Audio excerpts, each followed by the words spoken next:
it great to be together this morning? Yeah. We kind of have the opposite problem to those people because the place they were meeting was too small and they had to build a bigger one. But we're only half our community and the way we normally set up would be too big. But I really like this. It's great. But we'll be glad to all be together again next week too. I wonder how they're doing down at camp. They've had like boiling hot weather today, cold, wet. They've had it all, haven't they? I hope they haven't had any crises. But if they do have a crisis, at least they're in community. And as you know, if you saw the church news, if you see this, today's topic is personal crisis in the context of community, the case of the borrowed axe head. Well, the people in today's passage, it was like they were going on a camp, kind of, stretching it a little bit, but this group of prophets, they used to meet regularly with Elisha. He would go around the country and do his thing. And there were different companies of prophets. And when they were together, they would meet and he would train them. It was kind of like a big camp. But the place where they were meeting was too small. So they didn't just go down to Phillip Island to a beautifully set up campsite. No, they went to the river where they had to chop down the trees with their axes, probably dig holes with their spades, and build a place for them to study under Elisha each time he came through. It's a fascinating story and I hope you'll enjoy it too. Let me tell you a bit more about the background to the story. If we can go on to the next slide. There's a picture I'm going to show you and you're going to be totally distracted by this picture because it's AI generated. I told it, I wanted a picture, couldn't find one, so I Googled, how do I generate a picture? It's actually not hard. And I said, I want men, so that the women weren't there, in 800 BC in Israel to be using iron axes to cut down trees by the river with a bald-headed prophet standing amongst them. And look! So this is the prompt, but if you look really closely, you'll see all sorts of weird stuff, which is why I've just lost your attention for the rest of the time this slide is up. Anyway, over morning tea, feel free to chat about the weird and wonderful things in this picture. But let me give you some background to the passage. As you know, it was set in Israel, but did you know that it was set during the Iron Age? Yes, the Iron Age. There was the Stone Age, then the Bronze Age, and then the Iron Age. And this was the Iron Age when people were using iron to make axes and probably spades and other useful tools. But iron was really valuable. And so losing this axe head, let alone one that you've borrowed from somebody else, this is actually a pretty major crisis. It was also a time when the political situation was crazy. You think things get crazy around here, especially around election times. It was nothing compared to the setting that these guys were in. From outside the nation, enemies were constantly threatening. And from inside the nation, when Elisha started his career, he was living in the time of the Queen Mother, Queen Jezebel. Remember wicked Queen Jezebel?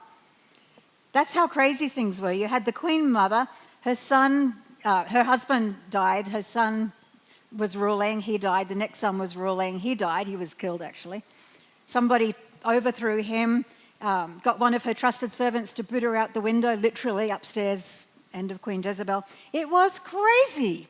He served under 4 kings, and the Bible tells us that 3 of them were wicked, and the 4th one wasn't a lot better. A bit better, but not a lot. Ah, man.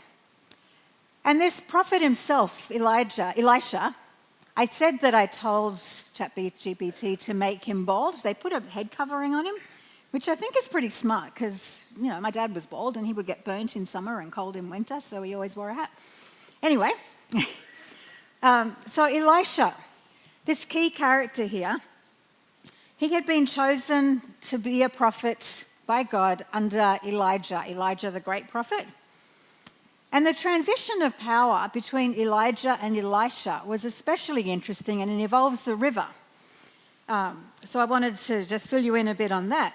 So before this scene, not long before in the Bible, just a chapter or two before, 2 chapters before, we read that a company of prophets, probably this company, because it was, all near the river, They knew that Elijah would soon be taken from them, and so they weren't going to let him out of their sight. They accompanied Elijah and Elisha to the river. When they got there, Elijah took off his cloak and he rolled it up and he hit the river. Can you imagine? And the river separated and they walked through on dry land, but only Elijah and Elisha. The river closed up and the company of prophets were left on the other side. As Elijah and Elisha walked along, suddenly there was fiery chariots and fiery horses. I can't even begin to imagine, and I kind of wish I'd asked ChatGPT to do a picture. Anyway, but then it wasn't even that. Elijah was taken up in a whirlwind, and Elisha was left standing there going, what just happened? So he picked up Elisha's cloak, went back to the river, rolled it up, hit the river parted. These guys would have been watching Elisha at least, came through, and from then on they were committed to him. You are the prophet, you have God's power. Actually, they did spend several days hunting, scouring the land to see if perhaps what they called the Spirit of God, Elisha had described it as a whirlwind, perhaps the Spirit of God had put him down some other place, but no. And one more interesting fact about Elisha, as I've already mentioned, he was bald. And fairly early on in his career as the senior prophet, we read of this huge gang of boys who chased him calling, "Baldy, Baldy, Baldy." He turned around, he cursed them, and then 2 bears emerged from the forest and attacked them, mauled them. I don't know what happened to them. I don't want to know what happened to them. But you can see this man, he had real power. And also, let's give great respect to any bald man amongst us here. Well, let's move on to thinking about the company of the prophets. The Bible actually talks about companies of prophets quite a few times in the Old Testament. I always thought of prophets as being like one prophet, sort of the one that stands out, like an individual sport sort of thing, you know, the one powerful one. But there's actually quite a few times where we read of groups of prophets, groups of 50, groups of 100, and it seems that they were given special powers by God to prophesy. They worshipped God together. They didn't live like monks in a monastery. Probably where they were building here was for a place to live for short periods of time while Elisha was with them and teaching them. But we know that they had wives and families. In fact, in 2 Kings 4, we read a story of a widow of one of these prophets, one of the company of prophets. And this widow, she only had a little olive oil, 2 sons. She had her husband's creditors after her. They were threatening to take her son as slavery, and Elisha stepped in and performed that miracle where he said, "Ask all of your neighbours for glass jars, as many as you can get. Now pour the olive oil and fill up all of these jars." She was able to sell them, pay off her creditors. All that to say, we know that this company of prophets, they were part of the community, and they were men particularly gifted in worship, in prophecy, and so on. And finally, the river. Finally, as in the background part, the river. The Jordan River. As you know, the Jordan River, throughout history, we've talked about it as being a very special river. In Israel's history and Christianity, you know, we sing songs about the river. Today, apparently, the Jordan River is not very big. I've looked at pictures online. I thought of putting a picture in here, but I preferred that one. But it's not very big now because they're taking off water for irrigation along the way. But back then, it was a decent size. And especially during flood time, it could get to be quite wide. We know what floods are like, don't we? Here in Australia, maybe not right here, but about 400 years before this event, Joshua had led the people across this same river, the Jordan River. Again, it was miraculous. God parted the waters. The whole nation of people walked through. They took some stones from the riverbed. They made a monument on land. They made a monument under the water too, to remember this amazing fact that God had parted the waters and led them through. And because of that, we also talk about the Jordan River as like going from death to life, transition. When people die, we sometimes euphemistically say they're crossing the Jordan River into the promised land, which is a source of great hope.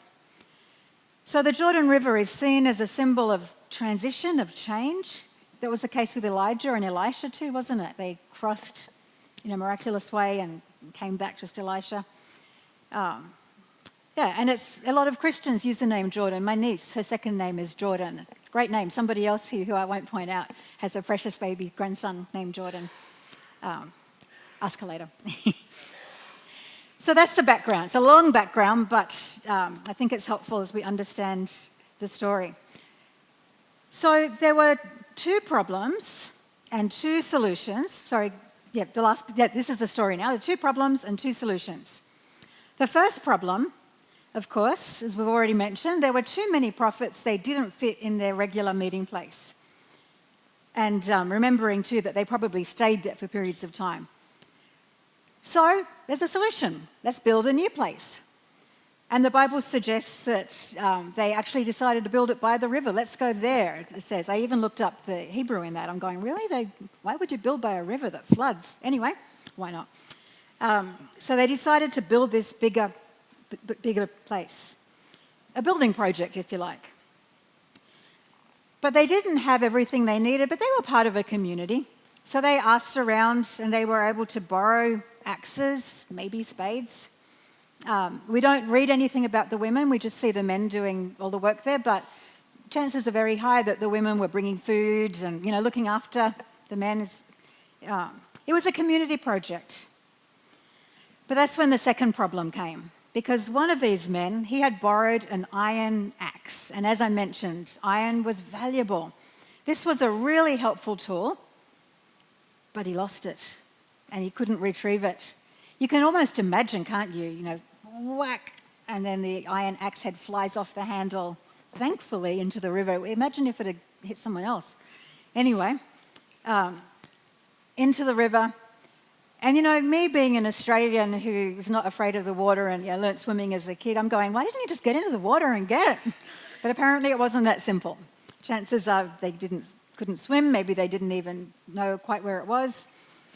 And this was a huge problem. Not only was it the loss of a valuable piece of equipment, but it was borrowed. We don't know, but think about the widow whose husband had died with the olive oil and how they were going to come and take her sons into slavery. And who knows what the case was with the rightful owner of the axe head, but this was a huge problem.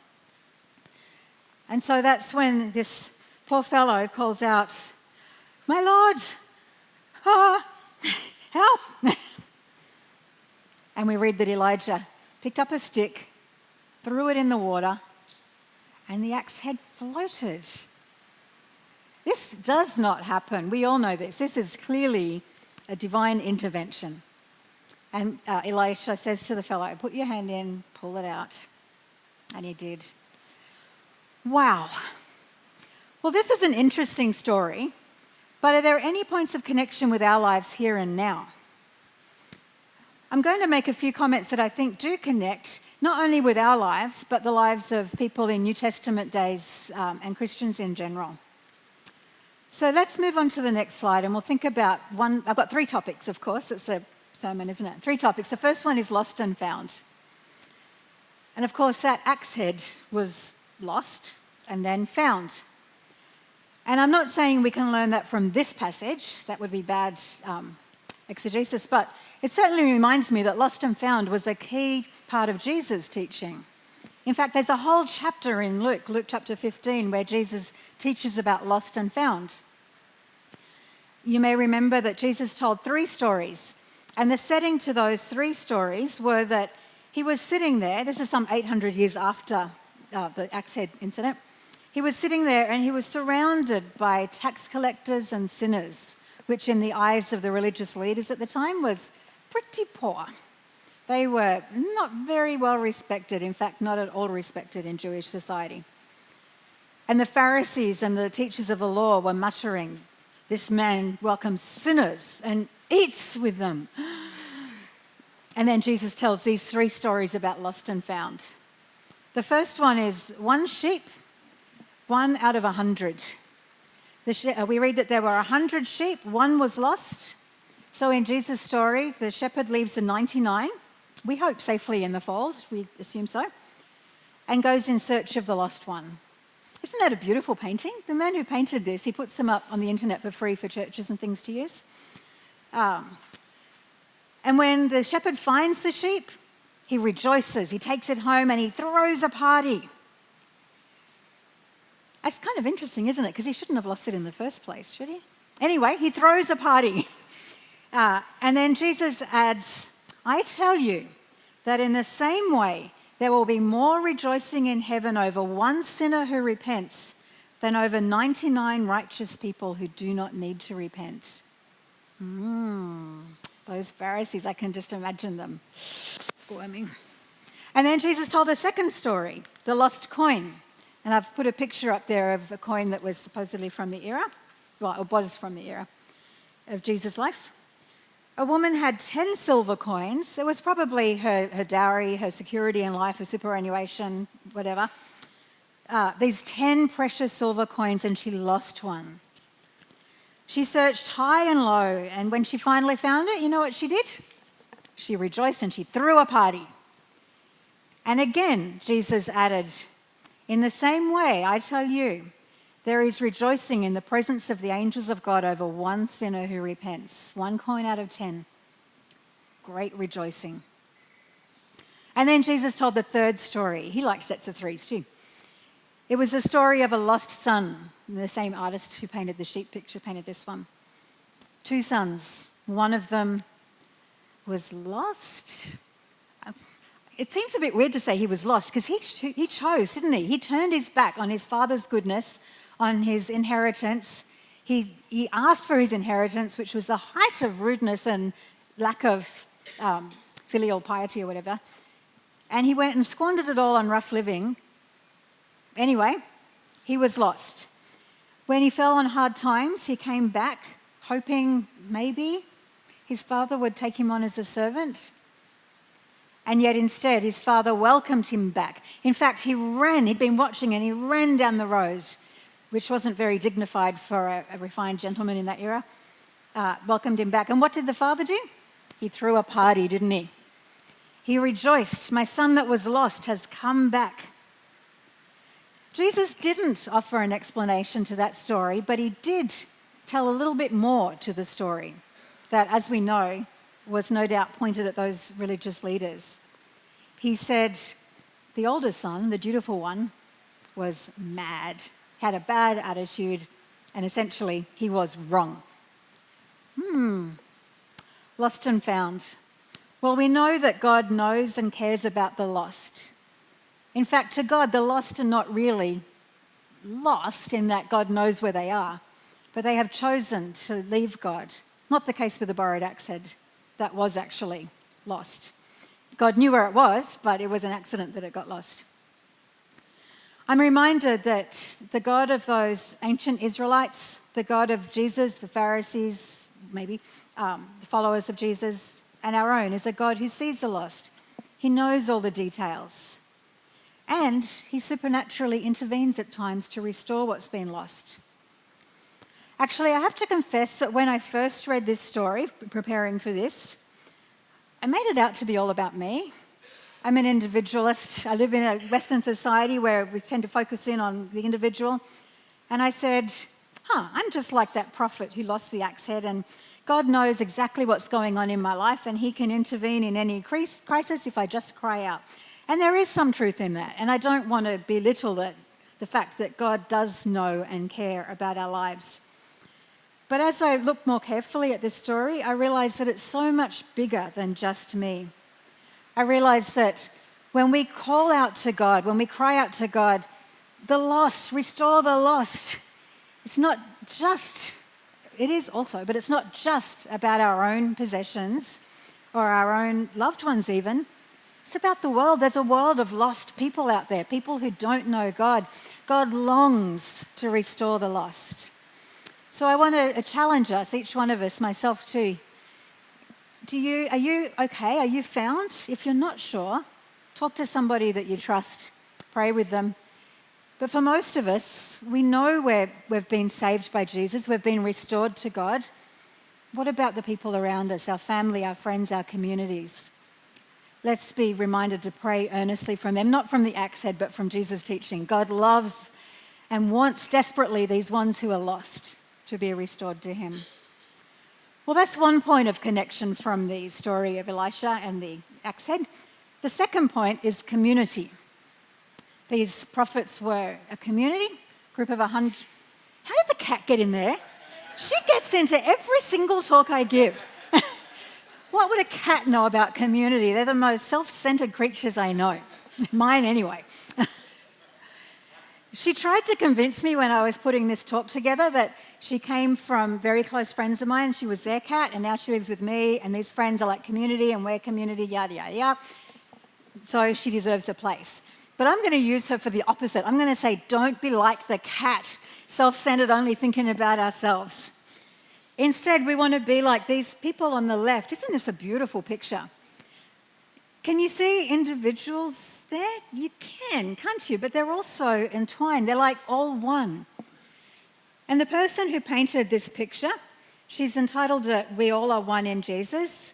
And I'm sure you can see it's meant to represent communion and Jesus breaking the bread. And remember that story where Jesus said, my body is broken for you, the wine, the cup of the covenant, whatever.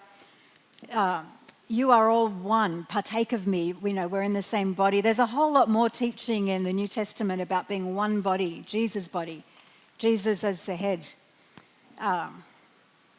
Jesus himself, he talked a lot about being one, didn't he? I'm the vine, you're the branches, plural. I always think about just me, this one little branch. But no, we're all branches. Community, we're community. And even the term communion, community, comes from two Latin words, as I'm sure you know if you think about it. Union or unity, meaning one, and com, meaning with. Together, we are one. They're a community, we're a community. The New Testament has many other images about one body, many parts, eyes, fingers, toes. One building, many stones. And if you listen to Deep Dive during the week, the podcast that John does, you would have heard him speak about community in the early church, how they shared everything and looked out for one another. John, as he often does, talked about us being a peloton. Did I say that right? The group of cyclists that are in that V shape. And John talked again in Deep Dive about how they help each other and one might be at the head, but they take turns and it's really a team sport. And I don't doubt him for 1 minute, but I don't really understand cycling. I think many of us might understand team sports more, like footy and stuff. Being part of the community of Christ is like being part of a team sport. We're a community, we're one, and that's the way we're meant to be. The New Testament makes that very clear. We can't take that lesson from the prophets, being a community, but we can from Jesus' teaching, and we can from Paul's teaching. Sometimes in team sports, individuals get held up as being extra special, but they are a team and they couldn't do it alone. So how are we doing, I wonder, at being part of a community? How are we doing at looking out for one another? I have to confess that sometimes I'm a bit more like the cat. I sort of like to, this sounds really bad, use people to my advantage like the cat does. She's all lovey-dovey when she wants to be stroked, but when she's had enough, she's off. I like to be independent. I don't like to rely on people. I don't like to ask for help, which is really ironic because if you know what my work is, it's through a mission agency and I rely on people all the time. But I'm challenged as I look at this passage and think about community and think about how even the prophets back then were a community and part of a wider community. And I'm challenged that I need to be faster to share my needs, to express my vulnerabilities, stop putting up this "I've got it all together" front. Maybe you do too, I won't assume. But I want to challenge us. How are we doing at being part of a community? We're only really half of this Moral Baptist Church community, aren't we? The other half's down there. But This is a particular community, just like that company of prophets was a particular community. But we're actually part of a much bigger community too, which leads me on to the last of my 3 points, the river. I want us to think about the Jordan River, which has become this symbol of transition and renewal. Actually, I didn't mention earlier, Jesus was also baptized, of course, in the Jordan River, which I wondered when I was preparing it if I could relate it to the axe head going down and up. I don't know. So I didn't, because I thought it was a bit tenuous. But this Jordan River, this symbol of transition and renewal, you know, the ancient Israelites crossed the Jordan River into the Promised Land. Elijah and Elisha crossed the river. Elijah was taken up. Elisha returned to his new role. And Jesus was baptized, a very significant point in his ministry. The Jordan River has become this symbol of transition and renewal. And the Bible actually talks about another tree-lined river that is almost like the fulfillment of this Jordan River picture of transition renewal. And that's the river of the water of life. You might think I used computer-generated thing, but I didn't. I took somebody else's version. Probably they did. We have no idea what the river of the water of life will really look like. It's described in Revelation 22, a fabulous passage of great hope for all of us. Of course, the book of Revelation was written to people who were going through hard times, and the visions were given with the message of there is hope, there is hope. And this is where we will be one day. The angel showed, John in this case, the angel showed me the river of the water of life, as clear as crystal, flowing from the throne of God and of the Lamb down the middle of the great street of the city. That is a city that we're going to live in. Doesn't look like a city, but the artist, yeah. Anyway, on each side of the river there stood the tree of life, the tree of life, one tree, that tree of life. On each side of the river, I don't get that. There's an awful lot about this city that I don't get, but I don't need to get it. I just need to have this hope. On each side of the river stood the tree of life, bearing 12 crops of fruit. 12, wow. Yielding its fruit every month, and the leaves of the tree are for the healing of the nations. This isn't just about Israel. This is about the world, the nations. Like I said, so much imagery here. I'm not even going to begin to try and unpack. The thing that I want to bring out from it is that this river Jordan, where this amazing miracle happened, this river that became a symbol of transition, is fulfilled in the day when Jesus rules in his kingdom, when death has been defeated, when the enemy, when Satan has been defeated, when wars and starvation and plagues and all these horrible things are over. This is our hope. Isn't that brilliant? That picture of the miracle where the axe head sank and Elisha raised it up again, that's just a tiniest little foretaste of the great hope we have in this river that springs from the throne of God. I could talk more about Jesus' teaching on the water of life, because this is called the river of the water of life. But the bottom line is we have this hope, a hope that God will set all things right, not just lost axe heads, not just fear of the debt collectors coming, even of your children being taken into slavery. The fear that we have today of chaos in our world, of financial insecurity, of health issues. Jesus is going to set it all things right. So in difficult times, friends, be encouraged. The best is yet to come. But in the meantime, we're not there yet. Let's remember we're not alone. We're part of a community. And our community is also a foreshadow of the unity that will be ours for eternity. I'm going to finish with a song, as I often do, an old hymn, also as I often do. Another one of those that have stood the tests of time. It's called Shall We Gather at the River? It was written over 140 years ago. And the river in this hymn is clearly that river in Revelation 22 that flows from the throne of God. But in the hymn writer, he actually talks of a river flowing by the throne of God, which is a bit weird because he clearly knew his Bible. He was a preacher. I don't think it was a mistake. I think the writer was combining the idea of the Jordan River flowing alongside the Promised Land with the river in Revelation that flows from the throne of God. So if we can get it to play, if we can't, it doesn't matter, but if we can get it to play, feel free.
We look forward to the day when the lost will be truly restored. In a sense, the lost has already been found, and yet we know that there is a day coming when there will be a whole new creation, restored, renewed, when you will rule in power and the enemy will be done for. We so look forward to that day. We know that we won't be there alone, we'll be there in community as part of your body. We thank you for one another. We thank you for the way that it has been your design all along to have us in community, not as individuals doing our bit for you, but as part of whole communities. And we ask that the world will indeed know who you are because of the example that we are showing as being one in you. We pray this in Jesus' name. Amen.